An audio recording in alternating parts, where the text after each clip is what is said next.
So why are you here, Occupy KC today? Well, because we're basically living in poverty right now, and I can't find a job. Their father can't find a job. He's a veteran from the U.S. Coast Guard, and they were born while he was serving, and now we're basically having to live with friends because we can't afford to support ourselves on unemployment and lack of employment. So that's it. Yeah, well, it's common. I mean, that's what would you say that what do you think is a solution to all this?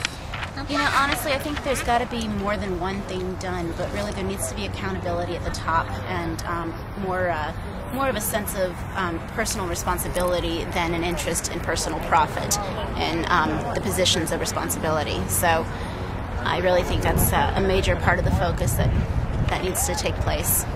And certainly right now, we just need to get more people excited and on board with us so they can see that we really mean it and we're not just a few people who have some kind of radical idea. This is really this is Middle America. Yes, yes, and so many others too. I mean, you know, many of us have fallen from middle to upper class. Me too. Americans. Me too. Yes. Yep. Yeah. I was born into upper middle class. And, Me too. And here I am.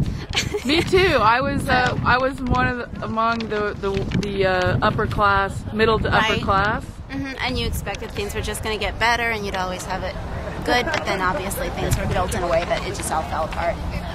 Yeah. Awesome. That's great. Absolutely. Why are you here? Why are you here today? Me?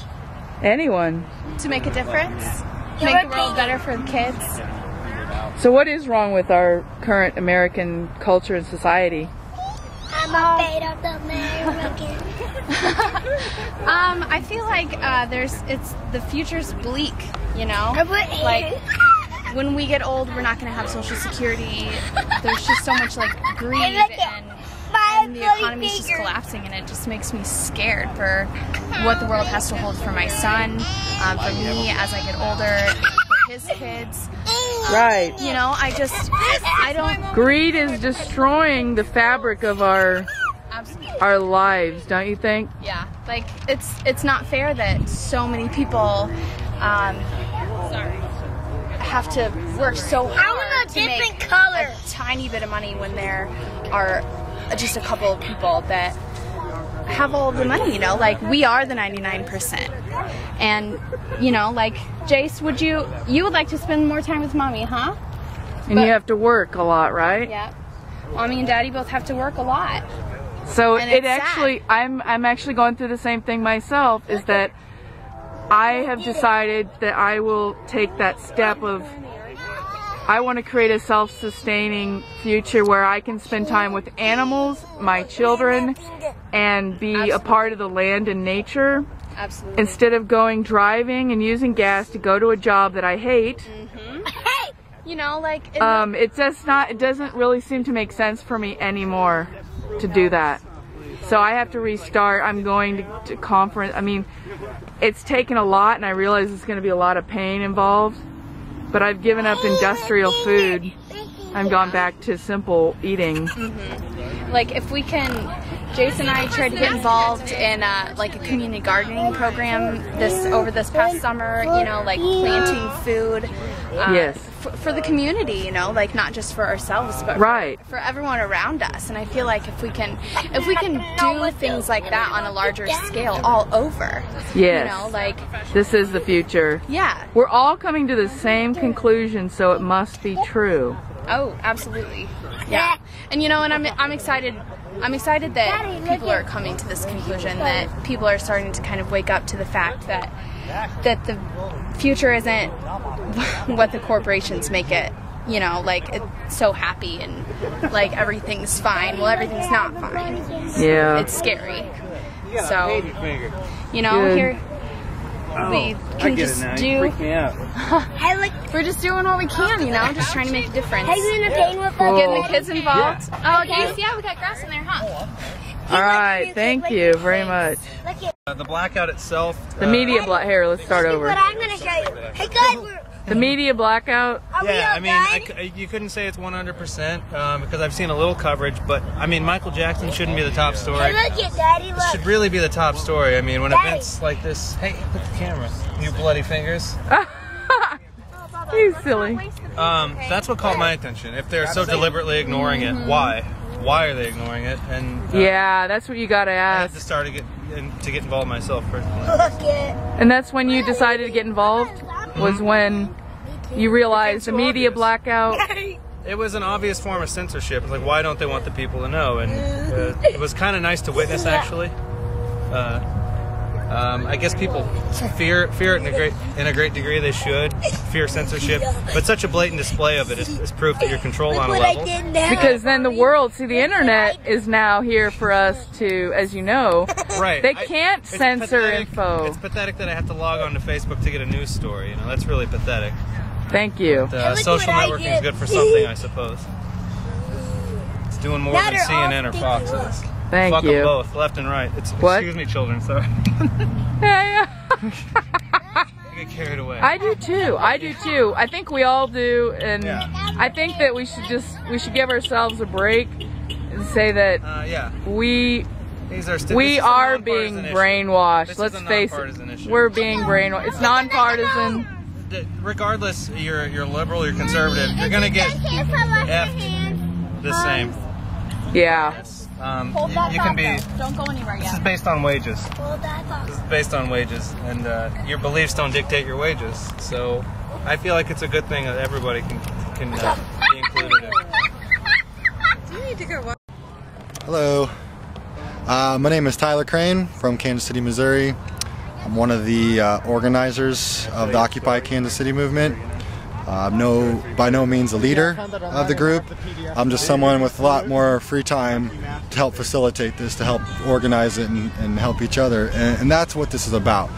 There's issues that are being addressed, but what it ultimately comes down to is a community coming together so that it can share a common voice to affect change.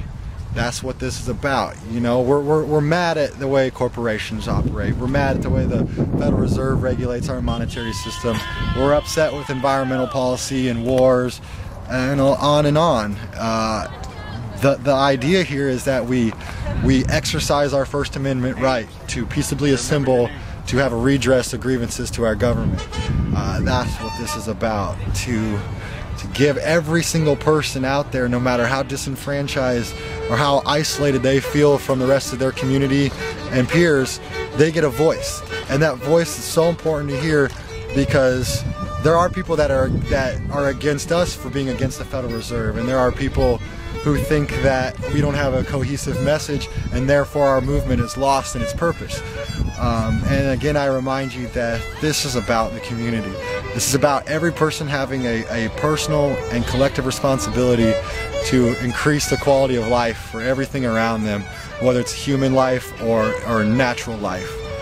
That's what really why I occupy Kansas City, because I want to restore back that balance between man and nature and our role, you know. And it starts with our community. It starts with picking up the trash that you didn't put there but that you care to pick up. It starts with, you know, volunteering to help your neighbors when they can't, you know, if they're physically unable to perform a task. It's about coming together to build a support system that encourages and uplifts everyone's abilities and everyone's skill sets, you know, and to add to other people's skill sets, and to create training, you know, that shows, okay, you don't have any skills because you can't find a job because you don't, and, you know, that's what it's about, is sharing what we all have within us with everyone else. Rebuilding the commons. Yes. Because there's hardly any spaces you can go where it's not had been bought and sold.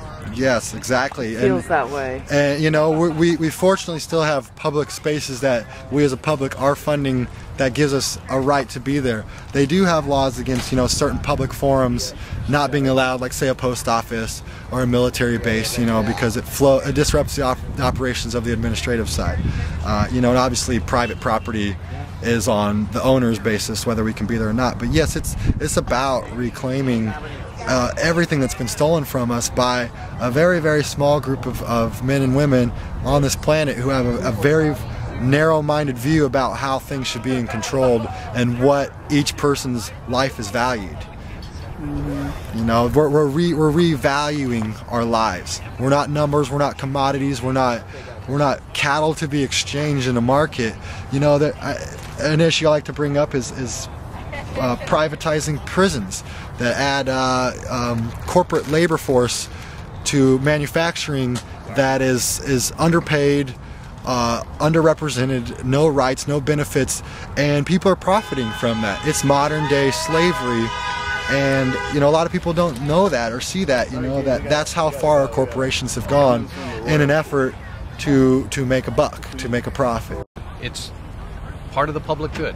We collect taxes, we put it together for the purpose of communally beneficial projects, schools, infrastructure, new energy innovations. There's nothing wrong with using our collective money to support people who are going to give back in a way that's beneficial to everyone. I mean, that just makes sense. Yeah. Well, I think part of the problem that we're coming up against is the ability to regulate whether or not a corporation is beneficial to us as a whole. They have civil. At this point, they now have civil liberties without any civil liability. So without that civil liability. I'm getting way too much backlight. All right, go. Why are you here today?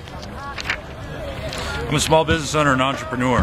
While Wall Street banks, CEOs, and oil companies are making money hand over fist, my clients could not pay me enough to keep my business afloat.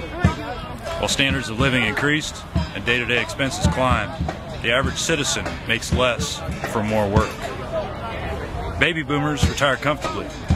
The grandchildren rack up mountains of debt on degrees that have almost no chance to get them gainful employment. Young families suffer all around me. I have not been able to make enough money in the past 2 years to pay child support to my son, whom I adore and love with all my heart. I am 99%. I will occupy.